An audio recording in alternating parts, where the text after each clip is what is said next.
thank you all. Welcome to Washington. It is wonderful to be back here with the men and women of the Business Roundtable. Now, over the last year, we've worked together on a number of issues, from economic recovery and tax policy to education and to healthcare. And more often than not, we've found common ground. And this is important because we meet at a time, as all of you are aware, a time of great economic anxiety and sharp political divisions. We're still emerging from the worst economic crisis since the Great Depression. 8 million Americans have lost their jobs over the last 2 years. Home values in too many parts of the country have plummeted, and too many businesses are still reluctant to invest and expand. And what's more, this recession follows what some have called the lost decade, a decade in which the average family income fell while the costs of health care and tuition skyrocketed, a decade in which a continued erosion of America's manufacturing base hollowed out many communities around the country and put too many good jobs out of reach. It's no wonder then that people are frustrated. They're frustrated with government and they're frustrated with business. They're angry at a financial sector that took exorbitant risks by some in pursuit of short-term profits, and they're angry at a government that failed to catch the problem on time.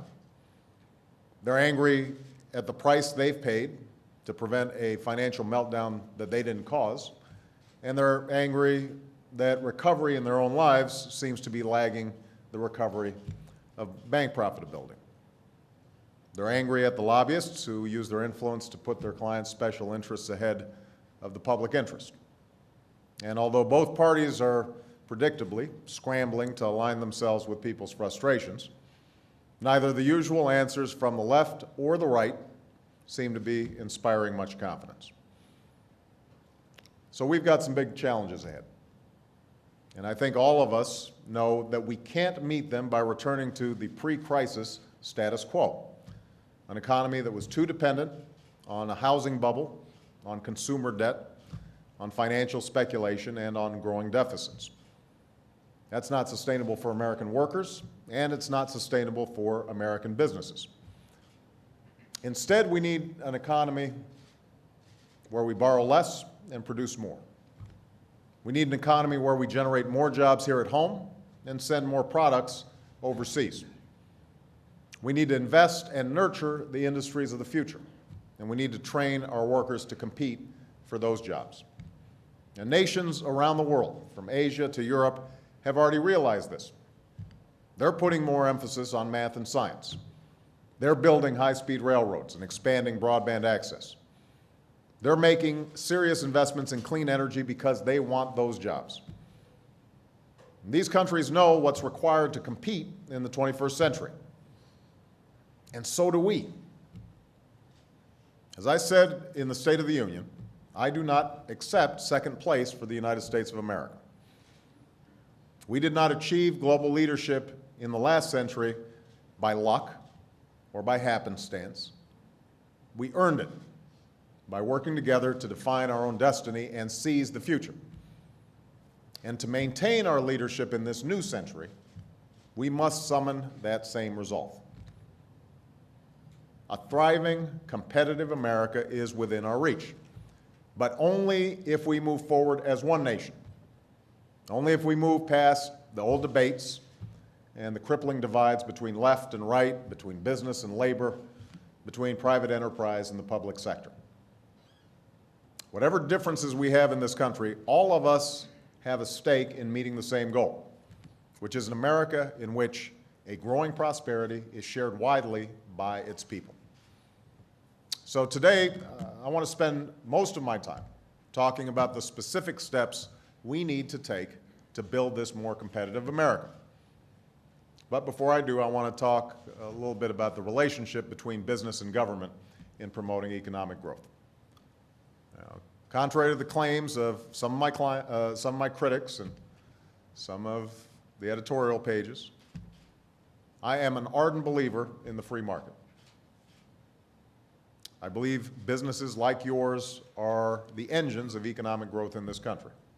You create jobs, you develop new products and cutting-edge technologies, and you create the supply chains that make it possible for small businesses to open their doors.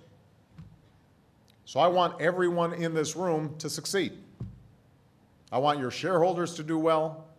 I want your workers to do well. I want you to do well. Because I firmly believe that America's success in large part depends on your success internationally. Now, I also believe this. Government has a vital, if limited, role to play in fostering sustained economic growth and creating the foundations for you to succeed.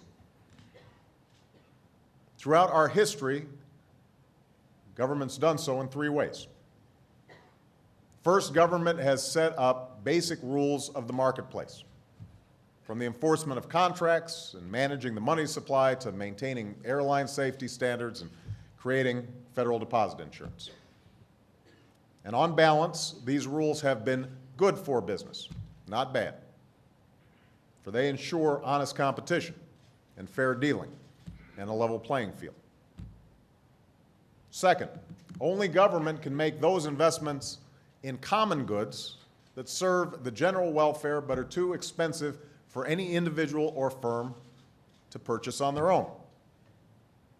Our armed forces is the most obvious example, but government has also built infrastructure, from roads and ports to railways and highways that enabled commerce and spurred entire industries. Governments invested in basic research that led to new crop yields for farmers and the internet. Governments invested in our people through land-grant colleges and the GI Bill. And finally, government has also provided a social safety net to guarantee a basic level of security for all our citizens. Now, this last role has been obviously a source of great controversy over the last several decades.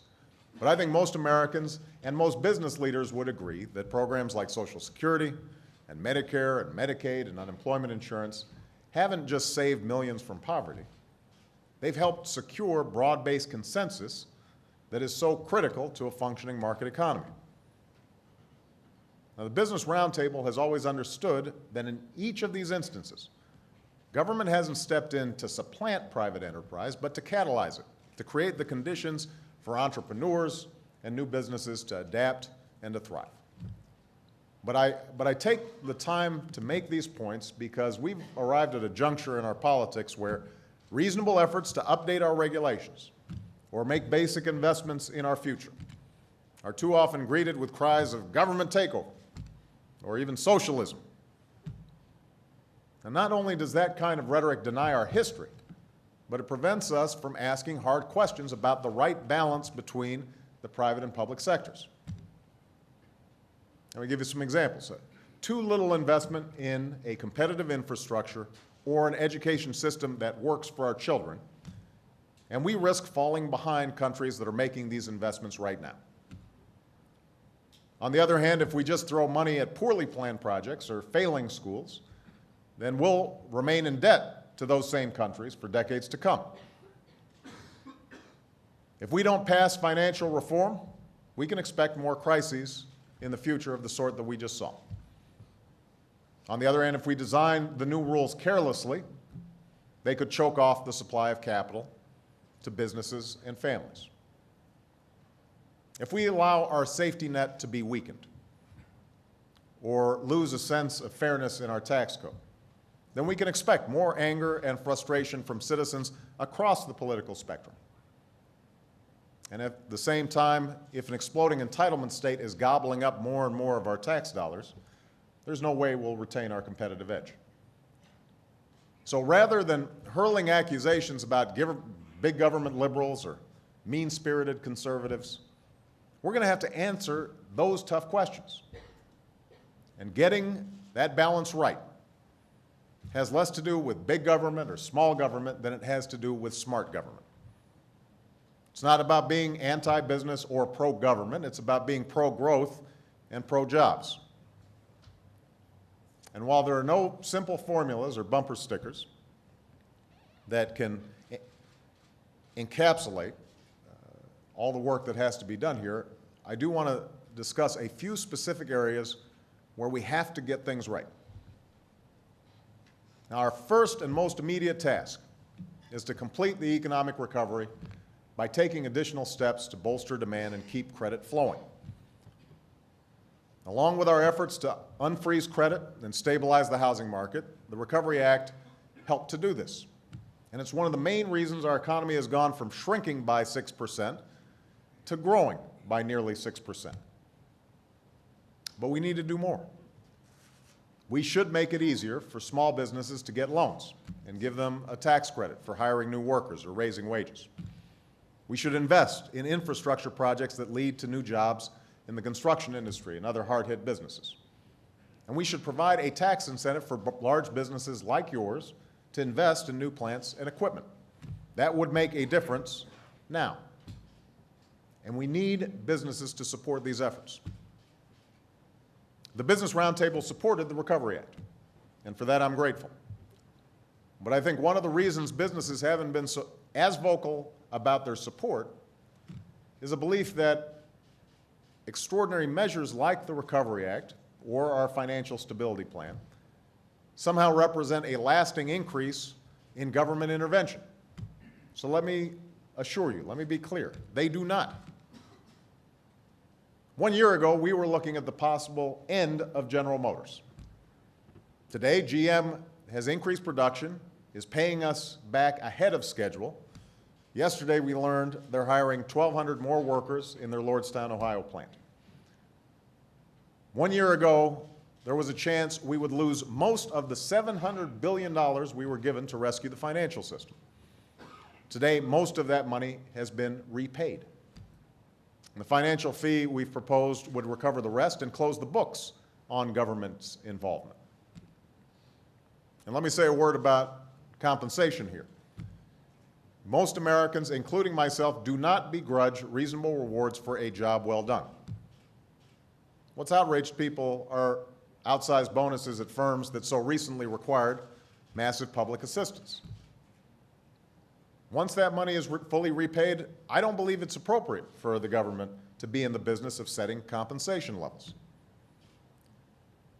I do believe that shareholders should have a say in compensation packages given to top executives, and that those packages should be based on long-term performance instead of short-term profits. I think that's particularly important in the financial industry, where reckless risks in pursuit of short-term gain helped create a crisis that engulfed the world economy. But here's the larger point that I'm trying to make. The steps we took last year were about saving the economy from collapse, not about expanding government's reach into the economy. The jobs bill working through Congress right now are similarly designed to be targeted and temporary. And I'm pleased that a few hours ago the Senate just passed a series of tax cuts for small businesses that hire more workers. This is an important step forward in putting more Americans back to work as soon as possible. Now, the larger question is this. Beyond the immediate requirements of recovery, how do we lay the foundation for a more competitive America? How do we help you succeed? Now, I believe it starts with investments in innovation, in education, and a 21st century infrastructure. To build the infrastructure of tomorrow, we're investing in expanded broadband access and health information technology, clean energy facilities, and the first high-speed rail network in America. To spur the discovery of services and products and industries we have yet to imagine, we're devoting more than 3% of our GDP to research and development, an amount that exceeds the level achieved at the height of the space race. We've also proposed making the research and experimentation tax credit permanent, a tax credit that helps companies like yours afford the high costs of developing new technologies and new products. To train our workers for the jobs of tomorrow, we've made education reform a top priority in this administration. We are not interested in just putting more money into our schools. We want that money moving towards reform. And last year, we launched a national competition to improve our schools based on a simple idea. Instead of funding the status quo, we will only invest in reform. Reform that raises student achievement, and inspires students to excel in math and science, and turns around failing schools that steal the future of too many young Americans. I just met this week with the nation's governors. And education reform is one of those rare issues where both Democrats and Republicans are enthusiastic. And to achieve my goal of ensuring America again has the highest proportion of college graduates in the world by 2020, I'm urging the Senate to pass a bill that will make college more affordable by ending the unnecessary taxpayer subsidies that go to financial intermediaries for student loans. It's a bill that will also revitalize our community colleges, which this organization has recognized are a career pathway to the children of so many working families. And just as government needs to support young people eager to learn, I'm very pleased to see that the business community has already begun to bet on the next generation of American talent. Just yesterday, 17 high-tech companies announced plans to hire over 10,000 college graduates this year. That's good news. That's the kind of partnership that we need. Now, finally, we're investing in innovation that will lead to a more efficient, affordable, and consumer-friendly federal government. Almost all of you have harnessed new technologies to build thriving businesses and provide better services to your customers. There's no reason government shouldn't do the same and give taxpayers a better bang for their buck. And with new technology, we're creating a single electronic medical record for our men and women in uniform that will follow them from the day they enlist until the day that they're laid to rest. We're cutting down the time it takes to get a patent approved by cutting out unnecessary paperwork and modernizing the process. And my Secretary of Commerce, Gary Locke, is here today and is doing an outstanding job leading that effort. We're working to give people the chance to go online and book an appointment at the Social Security office or check the status of their citizenship application. Services countless businesses already provide. Government should be doing the same. So in all of these areas, in infrastructure, in research, in education, and in government reform, we're making investments that will lead to new products and services that will help America compete on the world stage. It means increases in productivity and increases in efficiency, and that's what we're going to need to be competitive.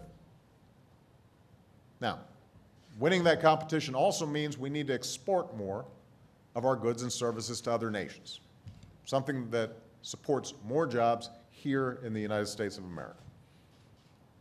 Unfortunately, the federal government has not done a great job advocating for companies' exports abroad. And that's why in the State of the Union, I set a goal of doubling our exports over the next 5 years, an increase that will support 2 million jobs. And to help me meet this goal, Gary Locke recently announced that we're launching a national export initiative where the federal government will significantly ramp up its advocacy on behalf of U.S. exporters. We're substantially expanding the trade financing available to exporters, including small and medium-sized companies. And while always keeping our security needs in mind, we're going to reform our export controls to eliminate unnecessary barriers so some of the sectors where we have a huge competitive advantage in high-tech areas, we're going to be able to send more of those products to markets overseas. And we're going to pursue a more strategic and aggressive effort to open up new markets for our goods. Now, I know that trade policy has been one of those long-standing divides between business and labor, between Democrats and Republicans. To those who would reflexively support every and any trade deal, I would say that our competitors have to play fair and our agreements have to be enforced. We can't simply cede more jobs or markets to unfair trade practices. At the same time, to those who would reflexively oppose every trade agreement, they need to know that if America sits on the sidelines while other nations sign trade deals, we will lose the chance to create jobs on our shores. In other countries, whether China or Germany or Brazil, they've been able to align the interests of business, workers, and government around trade agreements that open up new markets for them and create new jobs for them. We must do the same, and I'm committed to making that happen. That's why we launched the Trans-Pacific Partnership, to strengthen our trade relations with Asia, the fastest growing market in the world.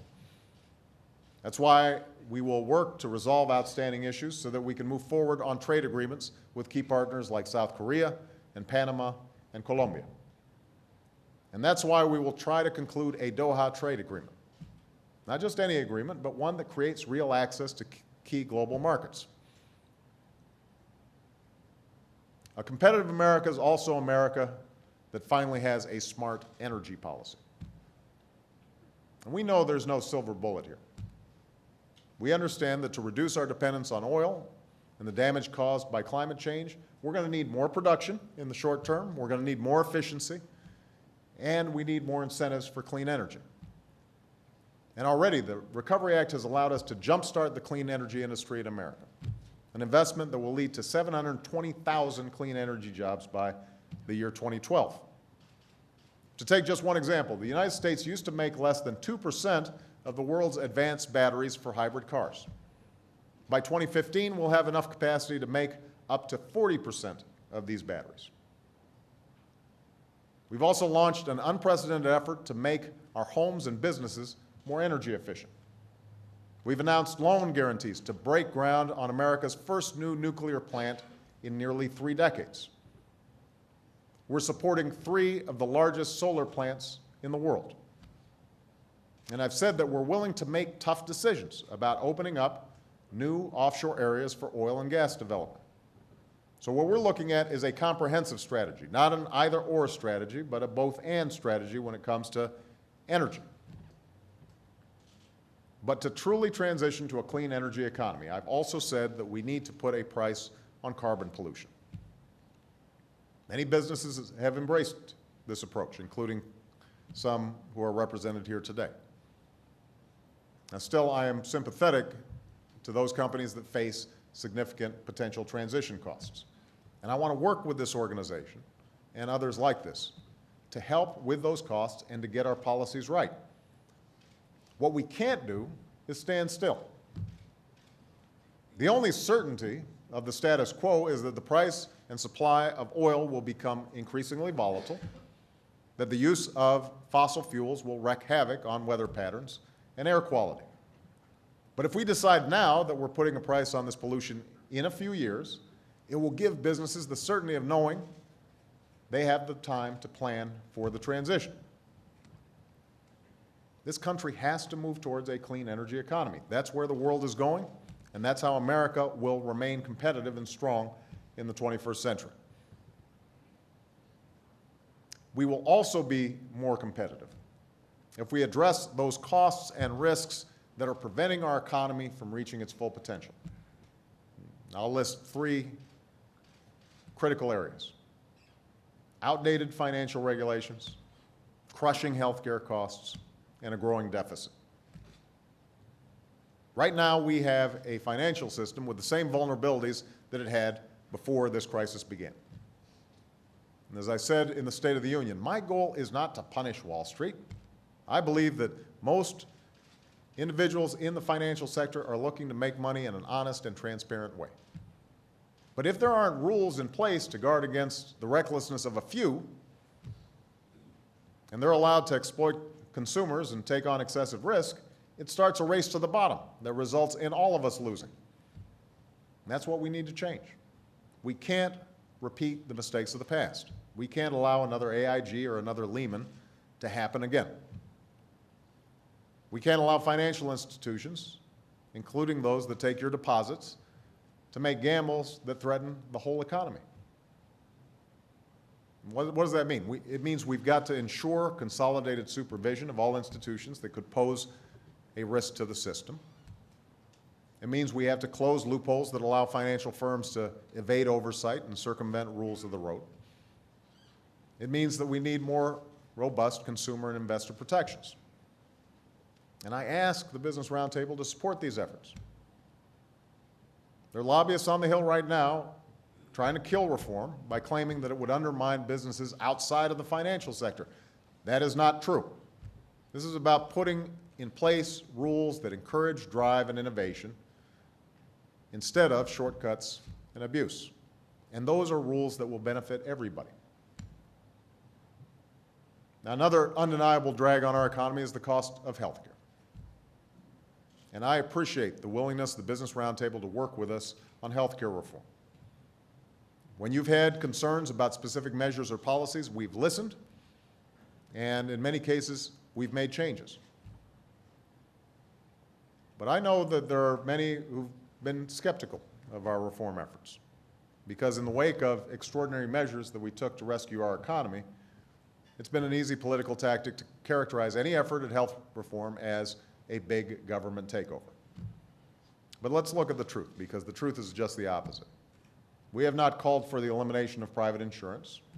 We've been extraordinarily careful not to, in any way, undermine the employer-based system. What we've called for is an insurance exchange where individuals and small businesses can pool together in order to get a better deal from their insurance companies. In return for getting more customers, we would require insurance companies not to discriminate on the basis of pre-existing conditions or arbitrarily jack up premiums. We've also incorporated almost every serious idea from across the political spectrum about how to contain the rising costs of health care. As a result, our proposal would reduce the deficit by as much as $1 trillion over the next decade, and would directly affect your bottom lines, each and every one of you who are already providing insurance to your employees, by a significant amount. All these steps would provide more certainty for your businesses, not less. Because there's no certainty in a future where premiums rise without limit. There's certainly no certainty where companies are forced to drop coverage or cut back elsewhere. That can't be good for business. Our proposal contains good ideas from Democrats and Republicans and healthcare experts across the spectrum. And tomorrow I look forward to a good exchange of ideas at the Blair House with some legislative leaders. And I hope everyone comes with a shared desire to solve this challenge, not just score political points. And I hope the Roundtable supports our efforts to finally pass reform that works for the American people and for American businesses. Now, one of the benefits of health care reform is that by bringing down the costs of Medicare and Medicaid, it would significantly reduce our deficit. And I know this is an issue of great concern to many of you. My OMB director, Peter Ortzag, will be here soon to give you the scary numbers. I promise you this is on my mind each and every day. I walked into office facing a massive deficit, most of which was the result of not paying for 2 wars, 2 tax cuts, and an expensive prescription drug program. Keep in mind, the budget was balanced. In fact, we were running a surplus in 2000. When we walked in, we had a deficit of $1.3 trillion and projected debt over the course of a decade of $8 trillion. The lost revenue from this recession put us in an even deeper hole. And the steps we took to save the economy from depression last year have necessarily added to that deficit, about $1 trillion compared to the $8 trillion that we inherited. Now, I've said we intend to pay for what we added. So my administration is doing what families and businesses all across the country are doing during these difficult times. We're tightening our belts and making tough decisions. We're investing only in what we need and sacrificing what we can do without. We've gone line by line through the federal budget and identified more than 120 programs for elimination, a total of $20 billion in savings just for next year. Starting in 2011, I've proposed a freeze on non-security discretionary government spending for 3 years, something that was never enacted in the last administration. I'm also grateful that Congress responded to my request and restored a simple budgeting rule that every family and business understands, called pay-as-you-go. And I've established a bipartisan fiscal commission that will provide a specific set of solutions by the fall to deal with our medium and long-term deficit. Of course, as many of you have reminded us, budget cuts aren't the only step we've proposed this year to help bring down the deficit, which brings me to everybody's favorite topic, taxes. You'll notice I've saved the best for last. Now, I want to set the record straight on this issue because it's been one of the largest sources of tension between our administration and the business community. During the campaign, I promised a tax cut for 95% of working Americans. I kept that promise. We've provided over $150 billion in tax cuts to small businesses and to families. We haven't raised anybody's income taxes by a single dime. This year, I expect to sign into law another $70 billion worth of business tax cuts for 2010 and 2011. A more than 10% cut in corporate taxes. Now, that may not jibe with what you're hearing or what you're reading, but those are the facts. They're indisputable. Now, I've also made two other promises during the campaign. I promised that folks making over $250,000 a year, meaning everybody in this room, plus me, would go back to paying the marginal tax rates they did in the 1990s, a time when businesses did pretty well. A lot of millionaires were made. I'm not doing this to be punitive or because I love paying taxes. I'm doing it because at a time of 2 wars and massive deficits, I can't justify continuing to give millionaires or billionaires big tax cuts.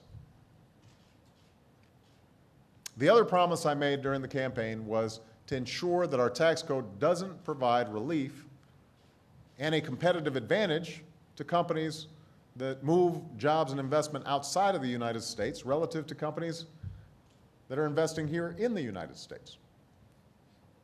Now, a number of you have made the point that we shouldn't discourage anyone from keeping headquarters and operations in America, and that we have to balance your needs to compete overseas. I'm sympathetic to that. And after listening to you, we've made some modifications to our proposal. But as President of the United States, my interest is to reward, or at least not disadvantage, companies who are creating more jobs and doing more business within the borders of this country. That's not anti-business. It's pro-America, and I don't apologize for it. On all these issues, from education to healthcare to taxes, my first question can't be, is this good for business or is this good for labor? It can't be, is this good politics? Are folks going to tag me as a liberal or a conservative? The only question I have to ask myself is this good for America? Does it help us compete? Does it grow our economy? Does it create jobs for middle-class people and those trying to join the middle class? Is it fostering innovation and creating new business opportunities? That's my job as president.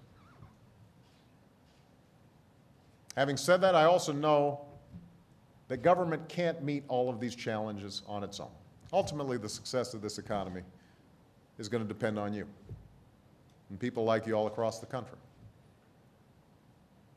And it's going to depend on our workforce and our families. You know, when it comes to education, we need parents who are willing to read to their children and help with their homework, regardless of how much government's doing to reform the school system, if we're going to compete. When it comes to energy, we need consumers who are willing to buy more efficient appliances and automobiles and conserve where they can. And when it comes to an economy that works for every American, we need business leaders like you who understand that private enterprise also entails some public responsibility. Now, Andy Grove, who most of you know was the CEO of Intel, once gave an interview where he said, "Those of us in business have 2 obligations, in my opinion. The one that's undebatable is that we have a fiduciary responsibility to the shareholders who put us in our place. There's another obligation that I feel personally," is what Mr. Grove said. "Given that everything I've achieved in my career and a lot of what Intel has achieved in its career were made possible by a climate of democracy, an economic climate, an investment climate provided by our domicile, the United States. Now, it's undoubtedly in the short-term interests of individual corporations at any given moment to pay less in taxes, to deal with fewer regulations. I understand that. But it's in the long-term interest of all companies to do business in a nation that maintains the world's best research facilities and universities. A nation with public schools that graduate highly skilled, highly educated young people. A nation with functioning railways and airports. A nation that's not dragged down by crushing debt. A nation in which families are getting good jobs, and when they work hard, they can support those families. You know, if you pay your workers a salary they can raise a family on, they're going to feel more loyalty to your company. And if we have rules of the road that guard against recklessness in our financial system, it will protect the interests of everyone from the wealthiest CEOs to the lowest paid workers. If we give that kid in the Bronx a world-class education, it doesn't just benefit that child, it benefits the company that might hire him down the road. And it benefits the country that child lives in. To put it simply, we are all in this together. I am a big booster of each and every one of you. And I will go to bat for you every time as you compete in a tough international environment. But we're going to have to do this together. And we face some very big challenges right now. The only way we're going to get through them, and the only way we ever have, is if we align the interests of workers and businesses and government around a common purpose. If we all pick up an oar and start rowing in the same direction. At a time of such economic anxiety, it's tempting, and maybe it's easier, to turn against one another and to find scapegoats to blame. So politicians can rail against Wall Street or against each other, and businesses can fault Capitol Hill, and all of it makes for easy talking points and good political theater. But it doesn't solve our problems. It doesn't move us forward. It just traps us in the same debates and divides that have held us back for a very long time and forced us to keep on punting down the road the same problems we've been facing for decades. And I believe we can't afford that kind of politics anymore. Not now. But we know the way forward, and we know what the future can be. And I am confident we can get there. And I'm confident because we have the hardest working, most productive citizen in the world. I'm confident because our universities and research facilities are second to none. And I'm confident because of the caliber of the leaders and businesses represented in this room. Now, we're not going to agree on every single issue. We're not going to support the same policies every time. But I promise I will never stop listening to your concerns and your ideas, and I will never stop rooting for your success because we are in this together. And whether we rise or fall as a nation doesn't depend on some economic forces that are beyond our control. It depends on us, on the ingenuity of our entrepreneurs, the determination of our workers, and the strength of our people. I've always believed in that strength, and I remain extraordinarily hopeful about our future. So thank you very much, everybody.